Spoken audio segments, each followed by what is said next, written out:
Hi అండి, welcome back to our channel.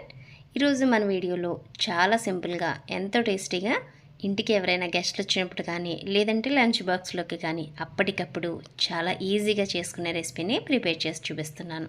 So ఈ recipe వచ్చి ఆలు ఎగ్ ఫ్రైడ్ రైస్. చాలా సింపుల్ అండి ఇది ప్రిపేర్ చేసుకోవడం. అలాగే దీని టేస్ట్ మాత్రం ఎక్సలెంట్గా ఉంటుంది. సో వీడియో ఎక్కడ స్కిప్ చేయకుండా చివరి వరకు చూసి తప్పకుండా ఈ రెసిపీని మీ ఇంట్లో కూడా ట్రై చేయండి. మామూలుగా మనం ఫ్రైడ్ రైస్ ప్రిపేర్ చేసుకునేటప్పుడు ఎగ్ వేసుకుని కానీ లేదంటే వెజిటబుల్స్ వేసుకుని కానీ విడివిడిగా కానీ కలిపి కానీ ప్రిపేర్ చేసుకుంటూ ఉంటాము. సో ఇలా ఆలు ఎగ్ ఫ్రైడ్ రైస్ ఎప్పుడు ప్రిపేర్ చేసి ఉండరు. ఒకవేళ ప్రిపేర్ చేయకపోతే డెఫినెట్గా ఈ వీడియో చూసి పూర్తిగా మీ ఇంట్లో కూడా ట్రై చేయండి. దీని టేస్ట్ మాత్రం చాలా చాలా ఎక్సలెంట్గా ఉంటుంది. సో కేవలం పిల్లల లంచ్ బాక్స్లోకి కాదండి, ఇంటికి ఎవరైనా సడన్గా గెస్ట్లు వచ్చినప్పుడు కూడా చాలా సింపుల్గా ఫాస్ట్గా ఈ రెసిపీని ప్రిపేర్ చేసి పెట్టచ్చు. సో ఇంకెందుకు ఆలస్యం, లేట్ చేయకుండా వీడియోలోకి వెళ్ళిపోదాం. వీడియో ఎక్కడ స్కిప్ చేయకుండా చివరి వరకు చూసి మీ ఇంట్లో కూడా ఈ రెసిపీని ట్రై చేయండి. అలాగే ఇంకా మన ఛానల్ని సబ్స్క్రైబ్ చేసుకోకపోతే వెంటనే సబ్స్క్రైబ్ చేసుకుని బెల్ బటన్ ప్రెస్ చేసి ఆల్ ఆప్షన్ని సెలెక్ట్ చేసుకోండి. Let's getting to the video.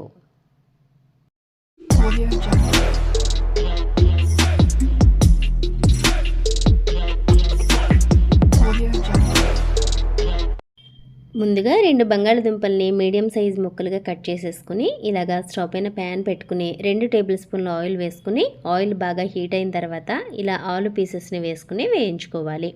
So ఇవి ఒక 3 నిమిషాల పాటైనా సరే వేయించుకుంటే మంచి కలర్లోకి వేగిపోతాయి. సో నేనైతే వీడియో తీద్దామన్న ప్లానింగ్లో అయితే లేను ఫస్ట్. అందుకోసమే నేను స్టవ్ పైన ప్యాన్ పెట్టడం, ఆయిల్ వేయడం, ఆయిల్ హీట్ చేయడం ఇవన్నీ కూడా చూపించలేకపోయాను.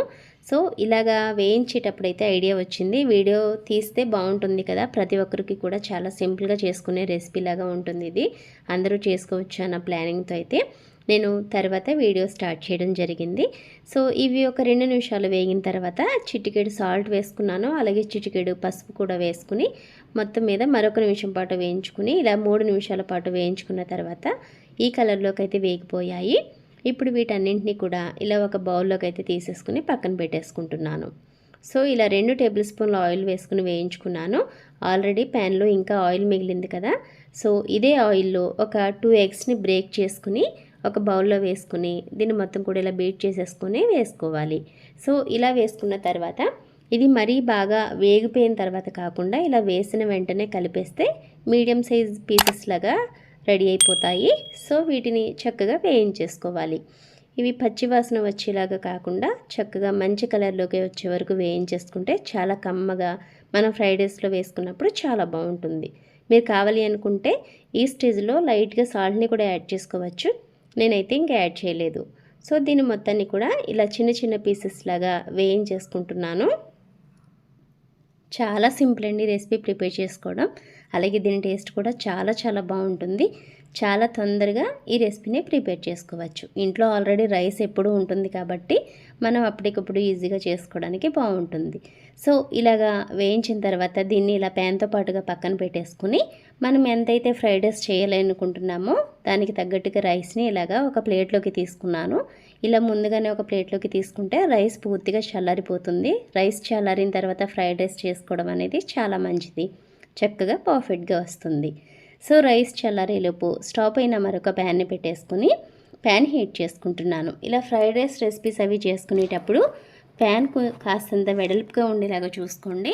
ఇలా ప్యాన్ హీట్ అయిన తర్వాత ఒక 3 టేబుల్ స్పూన్ల ఆయిల్ వేసుకుని హీట్ చేసుకుంటున్నాను. ఆయిల్ హీట్ అయ్యాక ఇందులో ఒక 10-12 మిరియాలు, ఒక చిన్న దాల్చిన చెక్క, 2 యాలకులు వేసుకున్నాను.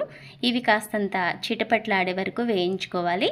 తర్వాత ఇందులో 1/2 టీ స్పూన్ ఆవాలు, 1/2 టీ స్పూన్ జీలకర్ర, 1/2 టీ స్పూన్ సోంపు వేసుకుని ఒక 6 నిమిషం పాటు వేయించుకోండి. ఇవి ఇలా వేగిన తర్వాత ఒక 3 పచ్చిమిర్చిని చిన్న చిన్న ముక్కలుగా కట్ చేసుకుని పూర్తిగా కలర్ చేంజ్ అయ్యే వరకు వేయించుకోండి. ఇవి పూర్తిగా వేగిపోతే ఫ్రైడ్ రైస్లో చిన్నపిల్లలు కూడా పచ్చిమిర్చిని తీసి పక్కన పెట్టాల్సిన పని లేకుండా కలిపి తినేయచ్చు. ఇలా 2 నిమిషాల పాటు పచ్చిమిర్చిని వేయించుకుంటే ఇలా పూర్తిగా వేగిపోతాయి. సో ఇలా వేగిన తర్వాత ఇందులో మీడియం సైజు ఉల్లిపాయని ఇలా చిన్న చిన్న ముక్కలుగా కట్ చేసుకుని వేసుకుంటున్నాను. ఇందులో మనం ఇంకా కావాలి అనుకుంటే వెజిటేబుల్స్ ఎక్స్ట్రాగా యాడ్ చేయాలి అన్నప్పుడు క్యాబేజీ లాంటివి కూడా యాడ్ చేసుకోవచ్చు. కాకపోతే మనం ప్రిపేర్ చేసేది ఆలు ఎగ్ ఫ్రైడ్ రైస్ కాబట్టి ఈ రెండింటిని మాత్రమే యూస్ చేసి నేను ఈ ఫ్రైడ్ రైస్ రెసిపీని అనేది ప్రిపేర్ చేస్తున్నాను. మన ఛానల్లో చూపించే రెసిపీస్ అన్నీ కూడా చాలా సింపుల్గా ప్రతి ఒక్కరూ చేసుకునే విధంగా ఉంటాయి. సో ఇప్పుడు ఇలా వేగిన తర్వాత ఇందులో ఫ్రెష్గా ఉన్న కరివేపాకుని వేసుకుంటున్నాను. కరివేపాకు వచ్చి ఈ స్టేజ్లోనే వేసుకోండి, మంచి ఫ్లేవర్తో ఫ్రైడ్ రైస్ అనేది చాలా బాగుంటుంది.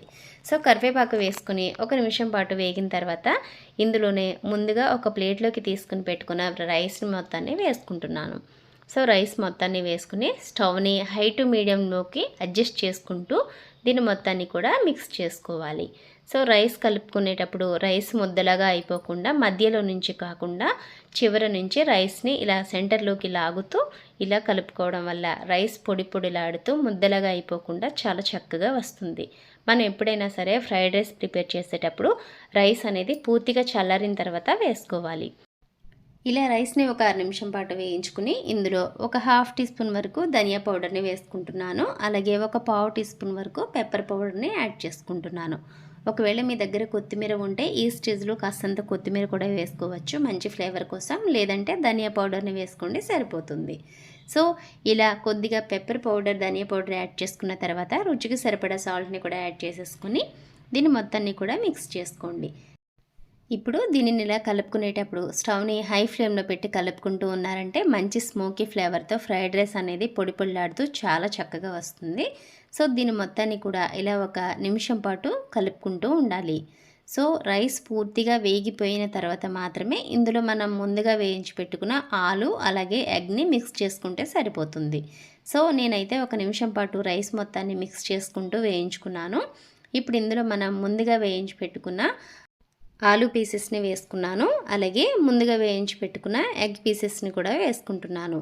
సో ఇవన్నీ వేసేసుకున్న తర్వాత దీని మొత్తాన్ని కూడా 1 నిమిషం పాటు మిక్స్ చేసుకుని స్టవ్ ఆఫ్ చేసేసుకుంటే ఎంతో టేస్టీగా ఉండే ఆలు ఎగ్ ఫ్రైడ్ రైస్ రెడీ అయిపోతుంది. చాలా సింపుల్ అండి. ఉదయాన్నే వెంటనే పిల్లలకి లంచ్ బాక్స్ ప్రిపేర్ చేయాలి అనుకుంటున్నప్పుడు చాలా తక్కువ టైంలోనే పిల్లలకి వెరైటీగా చేసి పెట్టేయచ్చు. సో పిల్లలు కూడా చాలా చాలా ఇష్టపడతారు. మా పిల్లలు అయితే మార్నింగ్ బ్రేక్ఫాస్ట్ టైంలో కూడా ఈ ఫ్రైడ్ రైస్ రెసిపీనే తినేసి వెళ్ళారు. వాళ్ళకైతే చాలా బాగా నచ్చింది. అలాగే మన ఇంటికి ఎవరైనా సడన్గా గెస్ట్లు వచ్చినప్పుడు కానీ, ఇంట్లో ఎవరికైనా స్పెషల్గా ఒక డిష్ చేసి పెట్టాలి అన్నప్పుడు కానీ ఇలా సింపుల్గా ప్రిపేర్ చేసి పెట్టచ్చు. చాలా సింపుల్గా చాలా టేస్టీగా యమ్మీగా చాలా బాగుంటుంది. సో వీడియో పూర్తిగా చూసారు కాబట్టి డెఫినెట్గా మీకు వీడియో నచ్చే ఉంటుంది. అయితే ప్లీజ్ వీడియోకి ఒక లైక్ చేయండి. మీరు చేసే లైక్ నా ఛానల్కి చాలా చాలా సపోర్ట్ని ఇస్తుంది. అలాగే ఇంకా మన ఛానల్ని సబ్స్క్రైబ్ చేసుకోకపోతే సబ్స్క్రైబ్ చేసుకొని బెల్ బటన్ ప్రెస్ చేసి ఆల్ ఆప్షన్ని సెలెక్ట్ చేసుకోండి. వీడియో ఎలా ఉంది అనేది కామెంట్ సెక్షన్లో కామెంట్ చేయండి. మన ఛానల్లో చూపించే రెసిపీస్ అన్నీ కూడా ఇలాగే చాలా సింపుల్గా ప్రతిరోజు ప్రతి ఒక్కరూ ఇంట్లో చేసుకునే విధంగానే ఉంటుంది. సో ఎవరైనా సరే అన్నీ ఇంట్లో ఉండే వాటితోనే మన రెసిపీస్ని ప్రిపేర్ చేసుకోగలరు.